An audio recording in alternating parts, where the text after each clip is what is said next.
کبھی سوچا ہے کہ ایک انسان کے بننے کا عمل کتنا حیرت انگیز ہے؟ یہ تو جیسے بایولوجیکل انجینئرنگ کا ایک ناقابل یقین کمال ہے۔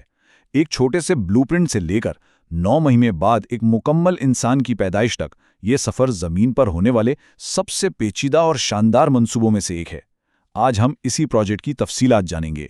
تو آئیے اس پورے پروجیکٹ کو 5 حصوں میں تقسیم کر کے دیکھتے ہیں۔ ہم ماہانہ تیاری سے شروع کریں گے اور پیدائش کے بعد کی زندگی تک اس سفر کے ہر قدم کو سمجھیں گے۔ تو سب سے پہلے کسی بھی پروجیکٹ کی طرح ایک مضبوط بنیاد کی ضرورت ہوتی ہے، اور دلچسپ بات یہ ہے کہ انسانی جسم یہ تیاری ہر مہینے کرتا ہے۔ اچھا، تو اس پروجیکٹ کا جو بلو پرنٹ ہے نا، اس کے 2 اہم حصے ہیں۔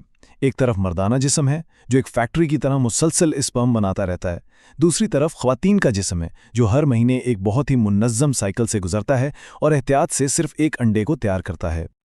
اب یہاں ایک بہت ہی دلچسپ کردار سامنے آتا ہے جسے کہتے ہیں کارپس لوٹیم۔ اسے آپ ایک عارضی ہارمون فیکٹری سمجھ لیں۔ جیسے ہی انڈا خارج ہوتا ہے، یہ فیکٹری بن جاتی ہے اور اس کا ایک ہی کام ہوتا ہے، پروجسٹرون نامی ہارمون کو بہت بڑی مقدار میں بنانا جو حمل کے لیے ماحول تیار کرتا ہے۔ پروجسٹرون کے نام سے ہی اس کا کام ظاہر ہے۔ یہ پروجسٹیشن یعنی حمل کا حامی ہارمون ہے۔ یہ ایک ماہر آرکیٹیکٹ کی طرح کام کرتا ہے جو تعمیراتی جگہ یعنی رحم کو بالکل تیار کرتا ہے تاکہ پروجیکٹ کا آغاز بہترین طریقے سے ہو سکے۔ اچھا، تو جب پروجیکٹ کو ہری جھنڈی مل جاتی ہے یعنی حمل ٹھہر جاتا ہے، تو پھر شروع ہوتی ہے اصل کہانی۔ جسم ایک لائف سپورٹ سسٹم میں بدلنے کے لیے ایک انقلابی تبدیلی سے گزرتا ہے۔ آپ اندازہ لگائیں کہ تبدیلی کتنی بڑی ہوتی ہے، جس میں خون کا کل حجم 50% تک بڑھ جاتا ہے۔ یہ سب اس لیے تاکہ بچے تک آکسیجن اور غذائیت پہنچانے کے لیے ایک سپر چارجڈ سپلائی لائن بن سکے۔ تو ہوتا یہ ہے کہ جسم کا پورا سرکولیٹری سسٹم صرف زیادہ کام ہی نہیں کرتا بلکہ زیادہ سمجھداری سے کام کرتا ہے۔ دل کی دھڑکن تیز ہو جاتی ہے تاکہ زیادہ خون پمپ ہو، لیکن ساتھ ہی ہارمونز خون کی نالیوں کو پھیلا دیتے ہیں جس سے بلڈ پریشر کم ہو جاتا ہے۔ یہ ایک ذہین نظام ہے جو ماں پر دباؤ ڈالے بغیر بچے کی ضرورت پوری کرتا ہے۔ اور یہ سارا کام ایک ماہر آرکیسٹرا کی طرح ہوتا ہے جسے ہارمونز کنڈکٹ کرتے ہیں۔ مثال کے طور پر HPL نامی ہارمون یہ یقینی بناتا ہے کہ بچے کو زیادہ سے زیادہ شوگر یعنی توانائی ملے، جبکہ پروجسٹیرون رحم کو پرسکون رکھتا ہے۔ یہ ایک شاندار توازن ہے جو ہر حال میں بچے کی ضروریات کو ترجیح دیتا ہے۔ ظاہر ہے، اتنے بڑے پروجیکٹ میں کچھ نہ کچھ پیچیدگیاں بھی آ سکتی ہیں۔ جسم کو کئی ممکنہ چیلنجز کا سامنا کرنا پڑ سکتا ہے۔ ایک عام مسئلہ جو سامنے آتا ہے وہ ہے حمل کے دوران ہونے والی ذیابیطس۔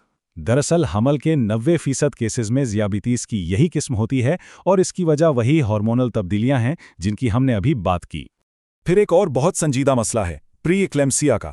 اس میں ہوتا یہ ہے کہ پلیسنٹا کی خون کی نالیاں ٹھیک سے نہیں بن پاتیں۔ اس کی وجہ سے ماں کا بلڈ پریشر خطرناک حد تک بڑھ جاتا ہے، جو ماں اور بچے دونوں کے لیے ایک بڑا خطرہ بن سکتا ہے۔ کبھی کبھی مسئلہ بناوٹ کا ہوتا ہے یعنی اسٹرکچرل، جیسے کہ پلیسنٹا پریویا، جہاں لائف سپورٹ سسٹم یعنی پلیسنٹا ہی غلط جگہ پر ہوتا ہے اور پیدائش کے راستے کو روک دیتا ہے۔ ایسی صورت میں قدرتی پیدائش ممکن نہیں ہوتی۔ اور اب ہم پہنچتے ہیں اس پورے پروجیکٹ کے کلائمیکس پر، یعنی لانچ کا دن۔ یہ زچگی اور پیدائش کا ایک ناقابل یقین اور منظم عمل ہے۔ پیدائش کا یہ پورا عمل، جسے لیبر کہتے ہیں، 3 خاص مرحلوں سے گزرتا ہے۔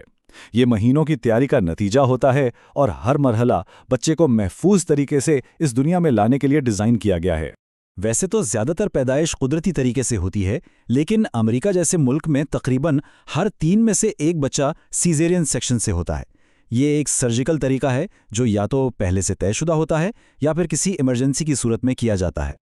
اچھا، بچہ تو دنیا میں آ گیا، لیکن کام ابھی ختم نہیں ہوا۔ اب پلیسنٹا کی باری ہے، اور یہاں یہ بات بہت اہم ہے کہ اس عمل میں صبر سے کام لیا جاتا ہے۔ جیسا کہ اس حوالے میں کہا گیا ہے، نال کو کھینچنا نہیں ہوتا ورنہ رحم کے الٹنے کا خطرہ ہوتا ہے، جو کہ ایک خطرناک ایمرجنسی ہے۔ تو لانچ تو کامیاب ہو گیا، لیکن پروجیکٹ ابھی بھی مکمل نہیں ہوا۔ 2 بہت اہم کام ابھی باقی ہیں جو اس پورے عمل کو مکمل کرتے ہیں۔ سب سے پہلا کام ہے تعمیراتی جگہ کی صفائی۔ رحم بہت تیزی سے سکڑنا شروع ہو جاتا ہے، نہ صرف اپنے پرانے سائز میں واپس آنے کے لیے، بلکہ ان کھلی ہوئی خون کی نالیوں کو بند کرنے کے لیے جہاں سے پلیسنٹا جڑا ہوا تھا، تاکہ خون ضائع نہ ہو۔ اور پھر آتا ہے پروجیکٹ کا بالکل آخری اور ایک بہت ہی خاص سسٹم، دودھ پلانے کا عمل۔ یہ ایک حیرت انگیز فیڈ بیک لوپ ہے۔ بچے کا عمل دماغ کو سگنل دیتا ہے، دماغ ہارمونز خارج کرتا ہے اور پھر دودھ بنتا ہے۔ یہ نوزائیدہ بچے کے لیے قدرت کی طرف سے بنائی گئی بہترین اور مکمل خوراک ہے۔ تو سوچئے، صرف ایک خلیے سے شروع ہو کر ایک پورے انسان تک کا یہ 9 مہینے کا سفر واقعی بایولوجی کا ایک شاہکار ہے۔ یہ ہمیں اس سوال کے ساتھ چھوڑ جاتا ہے کہ اس پورے ناقابل یقین عمل کا کون سا حصہ سب سے زیادہ حیران کن ہے۔ زندگی کی تخلیق واقعی ایک معجزہ ہے۔